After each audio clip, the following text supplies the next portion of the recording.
Hi, welcome. We're going to be starting a whole new series, and I wanted to give you an overview of what to expect.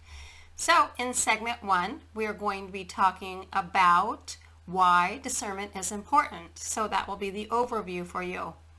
So in segment 2, we will be discussing and going over the definition for discernment, what is the spiritual gift of discernment, and an overview of apologetics, just a little breakdown for you. Third, we're going to be talking about what's the difference between wisdom and discernment.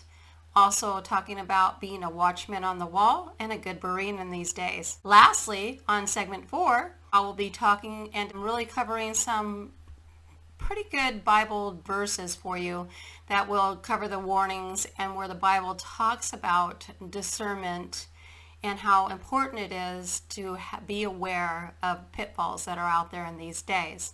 So I hope this makes everything much more clear to you. So right after this is going to be segment 1.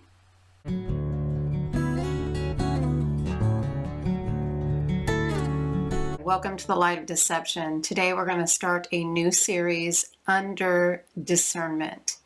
What does it mean to have discernment? What does it mean to be a part of a discernment ministry these days? And what does it mean when discernment goes wrong? And when we're called to, a lot of people are called to be apologetics, and how does that work out, the ins and outs? Does it have anything to do with wisdom? Does it have anything to do with being a watchman on the wall?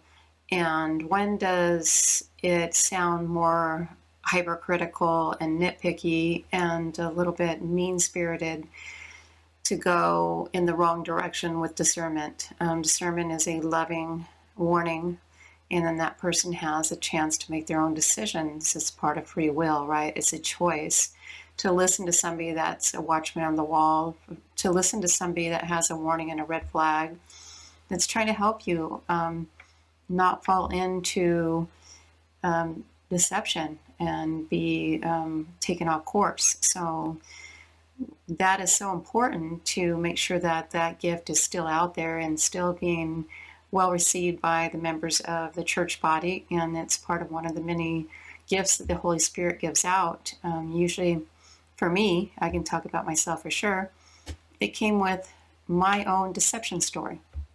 So I was saved from many kinds of deception, and I was in deception for quite some time, at least 12 years in an emergent church, and before that in false doctrines, definitely in looking at Catholicism, Buddhism, being in early years as a Jehovah's Witness, and just walking the ins and outs of going through the avenues to find truth, and then getting lost in visualization practices within the Christian church, getting into automatic writing and those kind of things. So when you're saved from a great deal of deception and you're pulled out of that, and you're able to look back and think, how did I arrive at this place, and how God can, what Satan used, right, for evil, that God can pull you out of that situation and use it for good. So then you become a watchman on the wall, and that should be always coming from a place of love. So what I'm going to do is start off with kind of giving you a little highlights in segment 1, that is today, segment 1, and we'll be running these for about 10 or 15 minutes, and we should be able to get through the whole deception talk in back-to-back segments, maybe 3 or 4 to total it out. So I'm going to start off with giving you what a definition of discernment means, and what's the difference between a discernment and wisdom, what's the difference between a discernment and apologetics, and those kind of things. So we'll look at the ins and outs of that. So Christian discernment, I'm just going to give you a brief on Christian discernment so you can kind of get the highlights here of what to look for as if somebody's giving you a warning. Are they going to be somebody that's just really trying to throw you under the bus and say that they know more than you do? I mean, that's happening too out there. So that's why the discernment ministries, or a person with discernment, has a bad rap.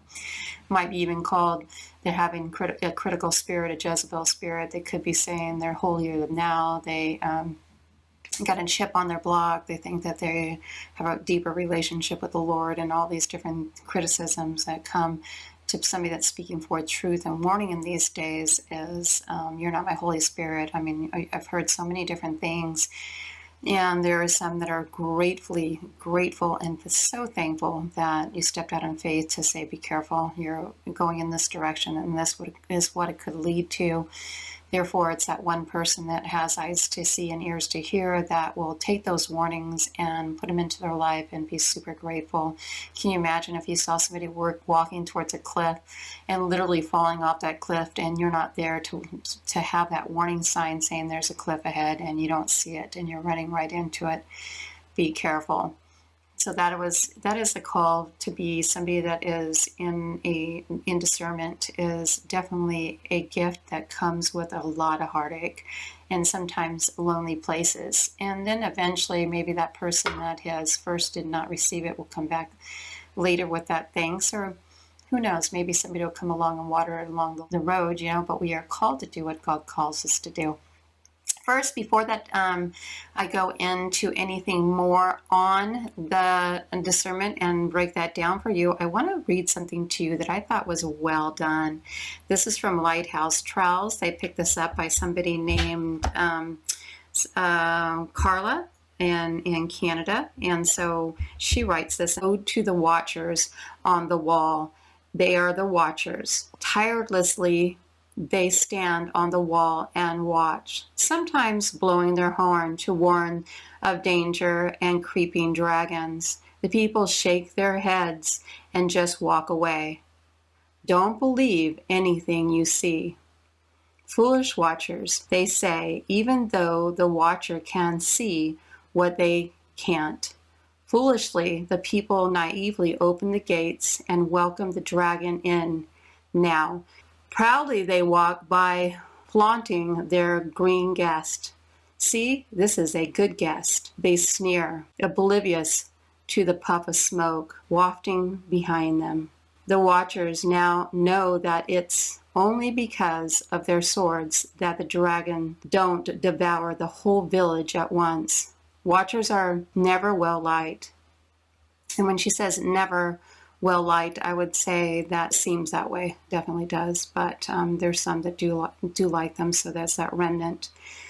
They don't apply for this job, but the king grants such a position only to those who he chooses.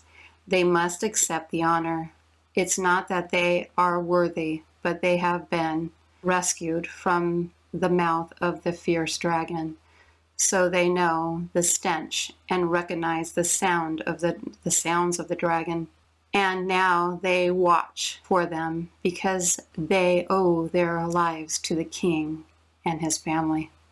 So there you go. It should become from such a humbling place that we don't, anybody in discernment knows that they're not perfect. They're going to make mistakes. They're going to go about things maybe not the right way. And they're trying their very best to set forth warnings in these days. And can they get wrong, go off on a wrong course? Anybody could, right? So, but this is your gift. So run your race well. And as God has given you a gift, you stay steadfast in those gifts. So that's kind of the opening for today. So look for the next one that's going to be actually breaking down. Like I said, I'm going to wait until the next one to define what is Christian discernment, what is a spiritual gift of discernment, and then we're going to be talking about the difference between wisdom and discernment, and that'll be in our next episode. Thank you for listening. See you next time. Remember to press like and subscribe to this channel. Thank you.